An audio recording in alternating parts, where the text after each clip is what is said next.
The story under analysis today is Jack London's To Build a Fire, written in a style known as Naturalism. I will give you the features of Naturalism in the description box. Since this story is a lengthy story, I will not be able to finish the explanation in a single video. I will need multiple videos to do so, but I promise to complete it really soon. Now, this story describes a man hiking in severe weather conditions trying to get to the camp. The central theme of the story is the conflict between man and nature. Man and nature, external conflict, and there is also an internal conflict which we will see in the course of the story. Day had broken cold and grey, exceedingly cold and grey. Jack London has employed repetition here. Cold and grey, but exceedingly cold and grey in order to highlight the severity of winter. When the man turned aside from the main Yukon trail and climbed the high earth bank, mound of earth, where a dim and little travelled trail led eastward through the fat spruce timberland. It was a steep bank, and he paused for breath at the top, excusing the act to himself by looking at his watch. It was 9 o'clock. So what was the time? It was 9 o'clock. There was no sun, nor hint of sun, though there was not a cloud in the sky. It was a clear day, and yet there seemed an intangible pall over the face of things. Intangible pall, indescribable darkness. A subtle gloom, subtle, not obvious, gloom, dullness that made the day dark. And that was due to the absence of sun. So there was darkness, there was bleakness, and there was dullness as well. So not a picturesque, beautiful setting. This fact did not worry the man, however. He was used to the lack of sun. It had been days since he had seen the sun, and he knew that a few more days must pass before that cheerful orb. What is the cheerful orb? Bright sun. Due south would just peep, come out, emerge from concealment above the skyline, and again dip immediately from view. Now, Jack London has employed foreshadowing. Here, there is a hint of foreshadowing of the trouble that is to come. The setting of the story is very important because it establishes the severity of the weather conditions. What will happen to this man? The protagonist of the story. So it is a conflict between the character and the natural forces.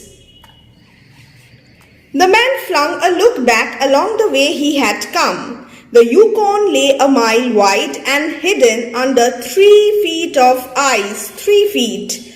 On top of this ice were as many feet of snow. It was all pure white, rolling in gentle undulations where the ice jams of the freeze-up had formed. North and south, as far as his eye could see, it was unbroken white, referring to the long trail, continuous trail of snow, except for a dark hairline that curved and twisted from around the spruce-covered island to the south, and that curved and twisted away into the north, where it disappeared behind another spruce-covered island. So, a detailed description of the topography, a detailed description of the terrain, in order to highlight the conditions in which we will find the protagonist. Now, what is this trail? This dark hairline was the trail, the main trail that led south 500 miles to the Chilkoot Pass, Daya and salt water, and that led north 70 miles to Dawson, and still on to the north 1,000 miles to Nulato, and finally to St. Michael on Bering Sea, 1,000 miles and half 1,000 more. The setting of the story in the extreme cold of the largely uninhabited Yukon establishes the thematic role nature will play from the beginning. Nature is awe-inspiring. It is extremely cold and stark and also terrible in its indifference to individual human life. Now you must remember this, nature is indifferent. The man's fatal flaw, his unawareness of the power of nature is established immediately, and we will see that in the next page. The story thus starts with an exposition. An unnamed man starts out on an extremely cold and grey morning. But all this, the mysterious far-reaching hairline trail, the absence of sun from the sky, the tremendous cold, and the strangeness and weirdness of it all made no impression on the man. I have just discussed this. It was not because he was long used to it. He was a newcomer in the land, a Chekakuo, and this was his first winter. Now this question was there in the specimen paper. Here Jack London has employed climax or gradation. Climax or gradation is employed to create emotional and logical influence upon the readers to make them understand the seriousness of the situation the character is in. But the man seems unaffected. The trouble with him was that he was without imagination. The man's lack of interest is due to his lack of imagination. The man's limited imagination repeatedly causes him to underestimate the power of nature.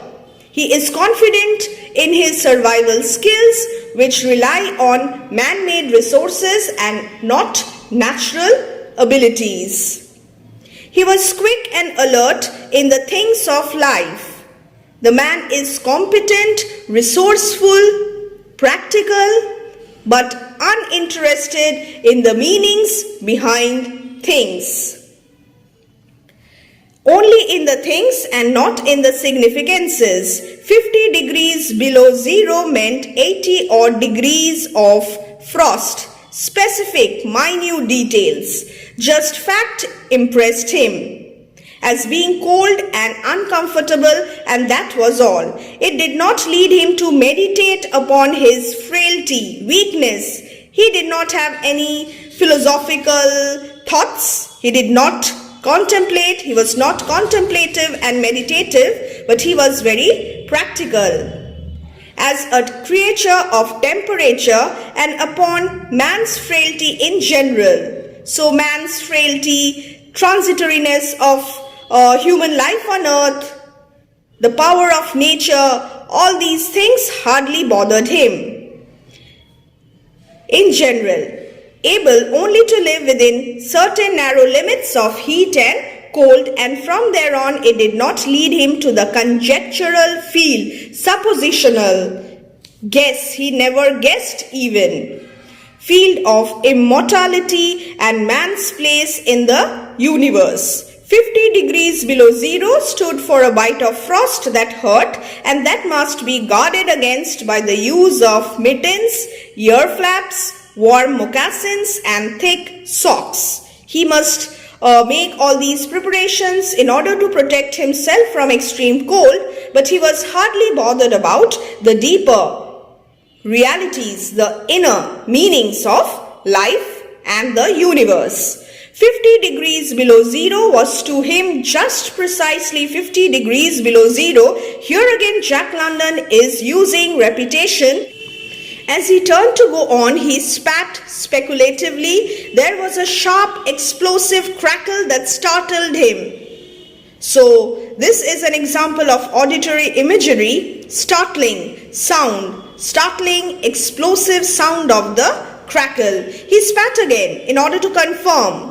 And again in the air, before it could fall to the snow, the spittle crackled. The spit, the saliva, crackled. He knew, this was his scientific knowledge, factual knowledge, that at 50 below, spittle crackled on the snow, but this spittle had crackled in the air. Undoubtedly, it was colder than 50 below. How much colder, he did not know. But the temperature did not matter. He was bound for the old claim on the left fork of Henderson Creek, his destination, where the boys were already, his traveling companions, boys. They had come over across the divide from the Indian Creek country, while he had come the roundabout way to take a look at the possibilities of getting out logs in the spring from the islands in the Yukon. He would be in the camp by 6 o'clock. He had a schedule in mind. He had a routine. He would do this, he would do that, he would reach here by this time. So he had every detail chalked out, but he did not care much about the severity of the winter. So a bit before dark, it was true, but the boys would be there, a fire would be going, and a hot supper would be ready. So fire, a symbol of warmth, comfort in such extreme weather conditions. And a hot supper, again, comfort and warmth of the food that would be ready. As for lunch, he pressed his hand against the protruding bundle under his jacket. It was also under his shirt, wrapped up in a handkerchief and lying against the naked skin. It was the only way to keep the biscuits from freezing. He smiled agreeably to himself as he thought of those biscuits. So this was his lunch. He smiled agreeably. What is the meaning? He smiled to himself. Why? Because he was just feeling hungry and he was waiting to eat that delicious lunch, which consisted of biscuits, each cut open and soaked in bacon grease, and each enclosing a generous slice of fried bacon. He would love to have his lunch. That would give him comfort, and that would also give him a sense of satisfaction. He plunged in among the big spruce trees. Now, in the videos that I had posted, I had followed a different edition. There we had a mention of pine trees, which is not found in the ECO's evergreen edition that you are following. So keep this in mind. We have spruce trees in your textbook. So follow that. The trail was faint. A foot of snow had fallen since the last sled had passed over, and he was glad he was without a sled, traveling light. Another example of foreshadowing. He was glad. But was there any reason to feel so glad and happy? We'll have to wait and see. In fact, he carried nothing but the lunch wrapped in the handkerchief. He was surprised, however, at the cold. Repetition of the word cold again and again in order to emphasize on the severe weather condition. It certainly was cold, he concluded, as he rubbed his numb nose and cheekbones with his mittened hand. He was a warm, whiskered man. Description. But the hair on his face did not protect the high cheekbones and the eager nose that thrust itself aggressively into the frosty air. What kind of air? Frosty air. At the man's heels trotted a dog. There was a dog. The breed of the dog? It was a big native husky, the proper wolf dog. And description, grey-coated, without any visible or temperamental difference from its brother, the wild wolf. The animal was depressed by the tremendous cold. It was tremendously cold, extremely cold. And here notice the difference between the dog's approach and the man's approach. The man was not impressed by all these things. These things hardly mattered. The weather condition, the severe winter weather, nothing bothered him. But to this animal, the tremendous cold was a cause for worry. It knew his knowledge is different from its knowledge, the knowledge of the dog is different from the knowledge of the man. So in this story we again have a theme of scientific knowledge versus instinctual knowledge. If you have followed our videos, our MCQ videos, you must have come across these terms: scientific knowledge and instinctual knowledge. The dog representative of instinctual knowledge and the man representative of scientific knowledge. It knew that it was no time for traveling, but the man did not know this. Its instincts, clearly mentioned here, told it a truer tale than was told to the man by the man's judgment, erroneous judgment, which will lead to the fatal flaw. In reality, it was not merely colder than 50 below zero, it was colder than 60 below, then 70 below, it was 75 below zero. Since the freezing point is 32 above zero, it meant that 107 degrees of frost obtained. The dog did not know anything about thermometers. Possibly in its brain there was no sharp consciousness of a condition of very cold, such as was in the man's brain. So the two different approaches, instinctual knowledge versus scientific knowledge. But the brute, the dog, the animal had its instincts, very, very important. It experienced a vague but menacing apprehension, a threatening apprehension. He was scared. That subdued it. He was not feeling good and made it slink along at the man's heels. And that made it question eagerly every unwanted movement of the man, as if expecting him to go into the camp or to seek shelter somewhere and build a fire. So it would have been nice if the man reached the camp or sought shelter or built a fire. The dog had learned fire and it wanted fire, or else to burrow under the snow and cuddle its warmth away from the air. So the dog is a key figure because it represents everything that the man is not. The dog is natural, the dog is instinctual, and the dog is aware of the power of the natural world. The frozen moisture of its breathing had settled on its fur in a fine powder of frost. Example of alliteration: fur, fine, frost, and especially were its jowls, muzzle, and eyelashes whitened by its crystalled breath. This was the impact of the frost on the dog, and the man's, let me just turn the page and adjust this.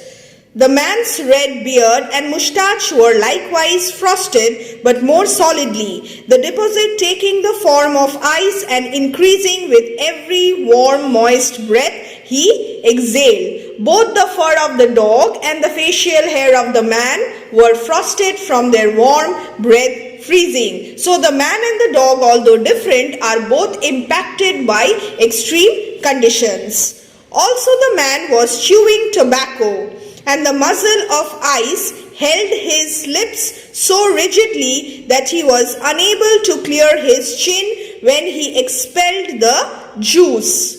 The man's chewing tobacco freezes in an icicle hanging from his mouth because the freezing material prevents from spitting effectively.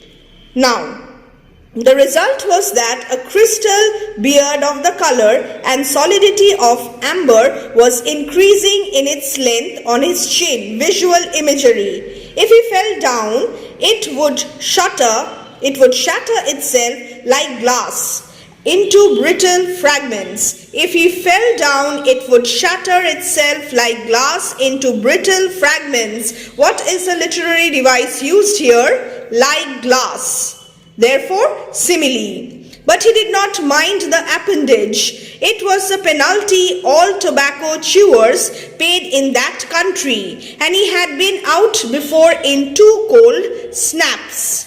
They had not been so cold as this, he knew, but by the spirit thermometer at 60 mile, he knew they had been registered at 50 below and at 55. He held on through the level stretch of woods for several miles, crossed a wide flat of niggerheads, and dropped down a bank to the frozen bed of a small stream. This was Henderson Creek, and he knew he was 10 miles from the Forks, so he knew his knowledge, his scientific knowledge based on facts. He looked at his watch. It was 10 o'clock. So in the beginning we had 9 o'clock by his watch, and now it's 10 o'clock. Be careful and learn the timings properly. He was making 4 miles an hour, the pace at which he was moving 4 miles an hour, not 5, not 6, but 4. And he calculated, again his calculation, his limited knowledge, but his competency, resourcefulness, and his practicality, his common sense, his precision, that he would arrive at the Forks at 12:30. A detailed plan already chalked out. He had everything clear in his mind. He decided to celebrate that event by eating his lunch there. So how did he decide to celebrate this event? By eating his lunch there, and by now you know what his lunch is. The dog dropped in again at his heels, with a tail drooping discouragement, as the man swung along the creek bed. The furrow of the old sled trail was plainly visible, but a dozen inches of snow covered the marks of the last runners. In a month, no man had come up or down that silent creek. So what kind of creek? It was a silent creek. The man and the dog walk along the frozen creek. The man is not a thinker, and he walks with few thoughts and reflections. He only thinks of his plan for lunch and his arrival at the camp in the evening. Occasionally he reflects on the cold, realizing that he has never experienced such extreme temperatures before. So again, the man's imagination is limited because all of his thinking is limited. The man is not intelligent despite being practical and resourceful. Now, the man held steadily on. He was not much given to thinking, and just then particularly he had nothing to think about save except that he would eat lunch at the Forks, and that at 6 o'clock he would be in camp with the boys. He would do this, he would do that. He had everything chalked out, but he was not intelligent. There was nobody to talk to because he was all alone, and had there been, speech would have been impossible. And why? Because of the ice muzzle on his mouth. So he continued monotonously to chew tobacco and to increase the length of his amber beard. So chewing tobacco and lengthening of his amber beard. Once in a while, the thought reiterated itself that it was very cold and that he had never experienced such cold. As he walked along, he rubbed his cheekbones and nose with the back of his mittened hand. He did this automatically, now and again changing hands, but rub as he would, the instant he stopped, his cheekbones went numb. So, Jack London deliberately mentions these minute details in order to highlight the fact that the man was traveling in extreme cold, and what would be the impact of this decision of the man. And the following instant, the end of his nose went numb. He was sure to frost his cheeks. He knew that. He knew everything. And experienced a pang of regret that he had not devised a nose strap of the sort Bud wore in cold snaps. Such a strap passed across the cheeks as well and saved them. But it didn't matter much after all. What were frosted cheeks? Nothing. A bit painful, that was all. They were never serious. His folly. The quickly freezing face shows that he is not prepared for these extreme conditions, and yet he overlooks this warning sign yet again. This is an example of an error that the man makes which contributes to his demise, and he will keep making such mistakes again and again. He is not at all worried about the power of nature. Empty as the man's mind was of thoughts, he was keenly observant, and he noticed the changes in the creek, the curves and bends and timber jams, and always he sharply noted where he placed his feet. He was cautious. He observed the changes in the creek and the safest places to put his weight. Once, coming around a bend, he shied abruptly like a startled horse. Here again we have a figure of speech, like a startled horse. It's what? Yes, simile. Curved away from the place where he had been walking and retreated several paces back along the trail. The creek he knew, again he knew his knowledge, was frozen clear to the bottom. No creek could contain water in that Arctic winter. So we have Arctic winter. But he knew also that there were springs that bubbled out from the hillsides and ran along under the snow and on top the ice of the creek. So the mention of these concealed streams is a clear example of foreshadowing. Once this threat is presented in the story, it is apparent that they will manifest in some way later on. The danger that this risk presents is established before the event occurs. The literary technique foreshadowing allows the reader to understand the dangers of the situation as it unfolds, and it also introduces the idea of chance. The man is prepared for these risks, yet he is still impacted by them. Now, he knew that the coldest snaps never froze these springs, and he knew likewise their danger. They were traps. They hid pools of water under the snow that might be 3 inches deep or 3 feet. Sometimes a skin of ice half an inch thick covered them and in turn was covered by the snow. Sometimes there were alternate layers of water and ice skin, so that when one broke through, he kept on breaking through for a while, sometimes wetting himself to the waist. That was why he had shied in such panic. He had felt the give under his feet and heard the crackle of a snow-hidden ice skin. And to get his feet wet in such a temperature meant trouble and danger.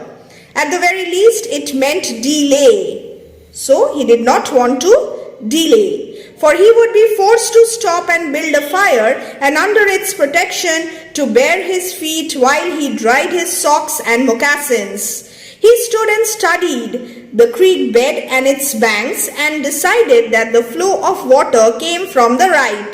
Again, so specific, so resourceful, so competent. He reflected a while, rubbing his nose and cheeks, then skirted too. Again, let me turn the page. The left. Stepping gingerly and testing the footing for each step, so cautious. Once clear of the danger, he took a fresh chew of tobacco and swung along at his 4-mile gait. So 4-mile gait is important. In the course of the next 2 hours, he came upon several similar traps. The traps. Usually the snow above the hidden pools had a sunken, candid appearance that advertised the danger. Once again, however, he had a close call, alliterative expression, and once, suspecting danger, what did he do? He compelled the dog to go on in front. The dog did not want to go because of his instinct. It hung back until the man shoved it forward and then it went quickly across the white unbroken surface. Suddenly it broke through, floundered to one side and got away to firmer footing. Again, alliterative expression. Now what do you think about the relationship between the dog and the man? It was not a relationship based on love. The dog was not fond of the man, and the man was also not fond of the dog. It had wet its forefeet and legs, and almost immediately the water that clung to it turned to ice. It was so cold. It made quick efforts to lick the ice off its legs, then dropped down in the snow and began to bite out the ice that had formed between the toes. This was a matter of instinct. Jack London has again and again repeated the fact that the dog was a representative of instinctual knowledge. He was natural, he was instinctive. To permit the ice to remain would mean sore feet, his instinct. It did not know this, but it was his instinct. It merely obeyed the mysterious prompting that arose from the deep crypts of its being, his inner mind, his inner soul, that is, his instincts. But the man knew, again the man knew everything. His practical knowledge, rationality, having achieved a judgment on the subject, and he removed the mitten from his right hand and helped tear out the ice particles. He did not expose his fingers more than a minute and was astonished at the swift numbness that smote them, a warning sign. It certainly was cold, again a repetition. Again and again Jack London is emphasizing on the cold winter. He pulled on the mitten hastily, quickly, and bet the hand savagely across his chest. The man's decision to send the dog across a dangerous patch of ice reveals the lack of empathy or love between the dog and his master. The dog is protected by his instincts, which the man lacks. So, my dear students, I stop here today, and in the next video, I'm going to finish the rest of the short story, To Build a Fire.